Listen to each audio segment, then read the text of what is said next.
台中五车旧名号做五车港，这有头一间用日本时代旧厝改建的独立册店，内底唔但有五车自治时期的文物，嘛展出的册嘛和地方的文史拢有关系，对软体到硬体记录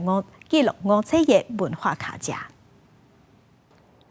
台中五车一搭巷仔内有一间鸡仔尾独立册店，斟酌甲看，这间册店是用日本时代的旧厝改建，逐块砖啊拢有百外冬的历史，头家也真性格，保存旧厝上原始的模样。最初的时候呢，是希望可以透过这个空间来看到吴祈老街。那当然，这个空间活化之后，会有很多的讲座，或者是说小旅行，或者是手作活动，或是让居民们来体验哦，希望大家来多运用这个空间。册店的壁刀顶头上显目的，就是迄当阵台湾省政府主席送予五车在地议员的牌匾，甲里长联合送来的牌匾，传达五车当时伫地方自治的公营面貌。除了历史文物以外，册店展示的册也真有特色。我们目前书店的选书的方向，一个很大的方向是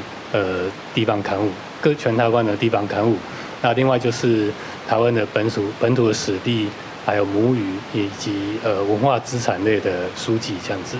那除了书以外，我们还会贩卖在地艺术家的手作的商品。地方刊物、母语创作、五车在地艺术会，这间独立册店内外外，拢透览五车港的历史风云，记录五车的文化卡列。记者综合报道。